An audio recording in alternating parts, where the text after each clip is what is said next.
So before I start, I'm going to pray, guys. All right, for everyone who I thanks. All right, dear Jesus, I thank you so much for this time that we can spend tonight together. And I just thank you for so much fun, for how much fun we're having tonight. And I just pray, Lord, that you would really speak through me tonight, and that it wouldn't be me speaking, but that it'd be you.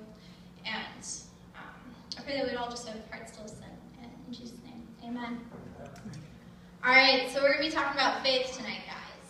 And as you all saw, these are what some of our very own students think that faith is. So I'm going to go right to the Bible, and we're going to say, what is faith?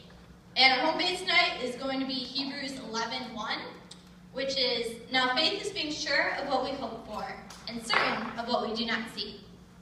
Kind of sounds very ambiguous and just kind of general. But I looked it up in the Message Bible, and Message Bible is one that brings the translation into modern day language. So I like the Message Bible, and it says, faith is trusting in God. And so faith is trusting in God, and faith is also a belief that God is who he says he is. And faith is also the acceptance that I am a sinner, and I can only be saved by God's grace. And in Romans 2:8 it says, for by grace you have been saved through faith, and that not of yourselves, it is the gift of God. Faith is also not a blind faith. This faith is based on trusting a very real person. Like Jesus, God is very real. So it's not just like a blind, I'm just praying, I'm just reading the Bible. It's very just up there. He is real. He's a real person. So faith is the belief that God is who he says he is, and faith is the acceptance that I'm a sinner, and I can only be saved by God's grace, and it is not a blind faith. So my second question that I have tonight is, how do you know you have faith? And in Hebrews 11:6, it says, and without faith, it is impossible to please him. For whoever would draw near to God must believe that he exists, and that he rewards those who seek him. So if you don't have faith, you don't realize that you're a sinner. You don't realize that you really need God. You think you're great and wonderful, and that you're just living life great. You think you're a great person. And also, if you don't have faith, you don't really believe that God exists. You might believe that there's a God up there who maybe kind of runs this universe, but you don't really believe that God would be personal with you, and that God would want to have a relationship with you, and that God would die for you. So you know you have faith if you do realize you're a sinner, and that you do need God, and also if you believe that God himself actually exists. And my third question is, how do we build our faith? So we figure out what faith is, we recognize whether or not we have faith, and then this is how we build our faith. First off, read your Bible. This doesn't mean just randomly opening it and finding whatever there is in it. I mean, start at a certain point and read through it, and even if you just read a little bit every day, it also really helps to have study plans and stuff, but reading the Bible, God's word is living and active, so when you read the Bible, ask God to help you read it. Don't just read it on your own, but ask God. Say, God, I don't understand this. Because that happens to me a lot. I'm like, what am I reading? What the heck? But ask God, say, I don't understand this. Help me. Also, Romans 10:17. Faith comes from hearing, and hearing through the word of Christ. So it's really important to go to church, guys. It's really important, because what Pastor John preaches is the word. He preaches the Bible. So faith comes through hearing. So we need to hear the Bible, we need to read the Bible, and that's what Pastor John gives to us. Also, another way to build our faith, which is not fun, is trials. James 1:2-3. Consider it pure joy, my brothers, when you face trials of many kinds, because you know that the testing of your faith develops perseverance. So, trials aren't fun, but they are extremely important to us growing in our belief in Jesus. So, we either have this point when we're in these trials. We can either submit to God, or we can push him away. We can run away from him.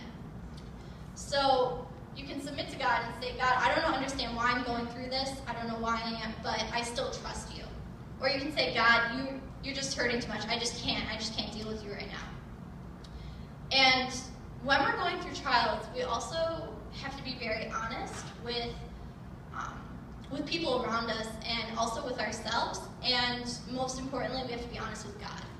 It sounds really funny to try to be honest with God because God is all-knowing, but God wants to have a personal relationship with you, and he wants to hear you, that you trust him enough to be honest with him. And you need to be honest with other people too, about how you really are. And then the last one is, how do we act in faith? So we're doing all these things, we figure out what faith is, but then how do we actually act it out? And we act it out in obedience to God. Hebrews 11:8. By faith, Abraham obeyed when he was called to go out to the place which he would receive as an inheritance. And he went out, not knowing where he was going. So, context for this verse, Abraham is not in Israel or Canaan or any of that area. He's like farther down. And God calls him to go to what is now like modern day Israel. And Abraham didn't know what his future was going to look like. He didn't know what was going on, but he knew that God knew what was going on. He was blind to his future, but he was not blind to who God is, or God also knew his future. So he trusted God in that. And so with obedience, sometimes you just gotta suck it up and do it. So it's like, for all you guys out there, or girls too, it's like working out. Like, you gotta work out your faith muscles, otherwise it's just not gonna happen. Like, you just gotta, because if you just do it once, it just like flops, and you're like, oh, I'm terrible at faith. But you gotta like work it out. You gotta do it over and over again. That's trials too, and being obedient to God and just saying, like, even if you don't want to do something, just saying, yes, God, I will do that. I will do that for you. And in the end, if you persevere in this and you trust God, you'll find that your faith is being built and your relationship with God is getting stronger, and you're also getting closer with God. So I want to bring this a little bit more home for you guys, so it's not just this like idea, but I really struggled with this this past summer, where my faith was greatly tested and I didn't do great at it. This past summer, both of my grandparents died. My grandpa died at the end of July, and my grandma died in the beginning of September. So during this time period, it was very difficult for me because, well, I'd started my first job, and also, so I was very busy, and all of my older siblings were either like studying for college or working or doing that kind of stuff. And then my dad was working, and then my mom, because of my grandparents, she was always with them and helping take care of them, which she totally should have been doing. But in the end, a lot of the house load kind of ended up on me, so I was at home a lot of the time taking care of my handicapped Uncle Greg, and also just making sure that the house was like still running and wasn't falling to pieces. So I was doing that, but the problem during this time was I put all the pressure on myself, and I didn't try to like talk to other people. I wasn't honest with people. I would just be like, yeah, I'm fine. Or I didn't like try to have people help me out with the burden of it. And so I was just kind of like imploding on myself a little bit. Did anyone here go to the fall retreat? You guys know the last message when he talked about like the beach ball that just keeps getting pushed down and down?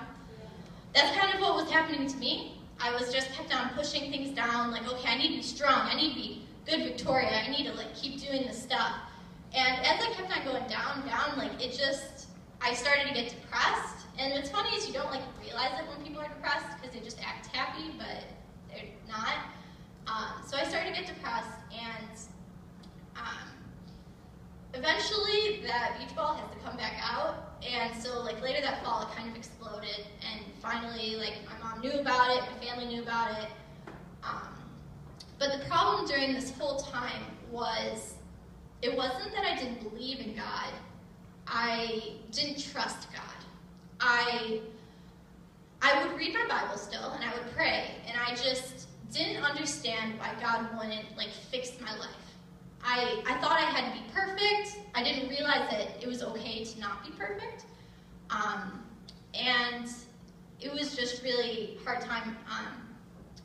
And so I had a belief in God, but I didn't trust who he said he was, or that what he could do for me. In the past years, Jaden, I had experienced more spiritual experiences when I went through trials, and so I kind of expected God to do something spiritual in my life, and he didn't.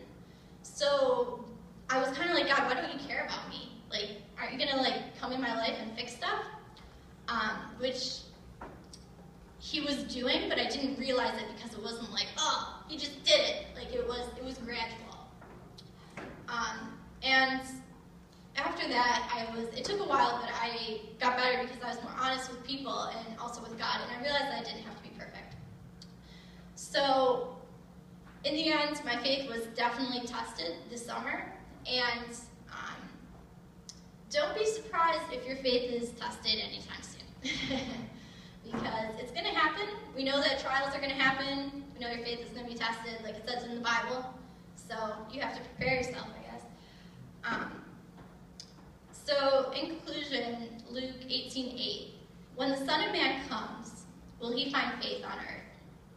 Will he find faith in our youth group when he comes back? Or in our church, in our schools? Will God find faith in us? So my challenge for you guys tonight is, will you really trust Jesus no matter what? Not just believe in him, because anyone can believe in God, but can you really trust God? All right, I'm going to pray tonight, guys, and then we're going to pray. Dear Jesus, I thank you so much for this time, and I pray, Lord, that your Spirit will be here tonight, God. And I thank you for this time. In Jesus' name, amen. Eddie, would you like to do the honors?